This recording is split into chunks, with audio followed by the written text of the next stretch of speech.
keeping the bow stable. He let the iron-tipped arrow fly. It split the air like a black laser beam and pierced the Nyana's gullet. The monster lurched to the ground, bile-coloured blood pumping from the wound, momentum tumbling it forward.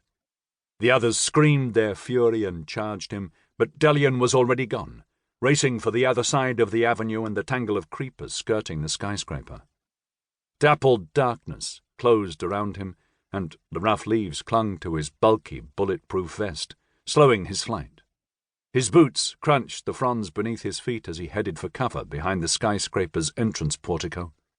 Behind him, the Nyana were calling to one another, their stark twig drum rattle reverberating across the plaza. He reached the portico and crouched down. His breathing was heavy in his ears, heart pounding as he waited, but nothing attacked him. He eased his metal helmet up a fraction and snuck a quick glance around the wall. 2 of the Nyana were stalking along his side of the plaza, with 3 more scouring the buildings beyond the central fountain pond. Delian gripped his assault rifle tightly and slowly moved clear of the portico, dependent on just a few wispy vines to shield him from the aliens. He brought the muzzle up and opened fire in a blaze of flame and thunderous noise. Recoil hammered into his shoulder, but he kept his aim steady and watched the slugs tear a line through the first Nyana's flesh. The one behind it hesitated, as if cowed by the violence. Then it pulled what looked like a bazooka out of its harness. "Fucking saints!" Delian yelled. He sprinted forward, firing as he went, spraying bullets in the general direction of the second Nyana. The creature fired its weapon, and the portico exploded behind him. A blast wave slammed into him, sending him sprawling. The armor suit's reactive carapace absorbed the brunt of the force, while he curled up to roll through the impact. Adaptive musculature brought him back up to his feet fast, and sensor graphics swept across his optic, tracking enemy targets. The micro-missile launch pod snapped up out of his backpack, ready for acquisition data. 4 Nyana were powering into the plaza, wearing grey carbon exoskeletons with multiple weapon attachments. Electronic warfare systems went active, blitzing the plaza in a digital haze. Delian was about to fire his missiles when the sky overhead began to brighten. His sensor view flipped to vertical.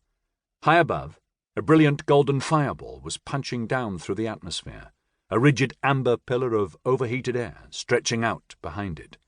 He took an instinctive step backward as the fireball seemed to accelerate.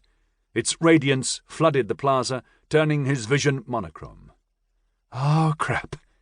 He turned to run. The fireball struck the fountain, and light detonated out, overwhelming everything.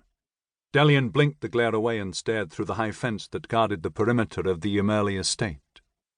25 kilometers away, on the other side of the jungle-clad valley, Ephrata shone like the sun, every building gleaming as if it contained a solar flare. He shrugged and jogged on toward the sports field where his year group should be waiting. They were due to play a soccer match against the Ansaru clan that afternoon. Personally, Delian couldn't wait another 8 months until they all reached their 10th birthday, when Alexandra had promised him that they could start training in the orbital arena. He just loved the idea of them flying around in zero-G, somersaulting in slow-mo, bouncing off walls to soar like a bird. A locac screeched out its hunting cry. Delian stopped again, scanning the fence. That had sounded very close. "There's nothing there, you know." He spun around to see Yrella standing behind him. But this Yrella was fully grown, easily twice his height, and she didn't have hair anymore. Even so, she was wearing a t-shirt and sports shorts, just like him. Yrella always did join the boys on the pitch to play their games, unlike Tiliana and Elise. He gawped at her for a moment. Somehow this older Yrella was even more captivating than the one he knew, although he knew this one as well. "I don't understand." "Then what was that sound?" he asked, smug that he'd outsmarted her, of all people. "A memory." She went down on her knees, putting her big head level with his, and held both hands toward him. "Do you trust me, Del?" Outside the fence, A whole chorus of low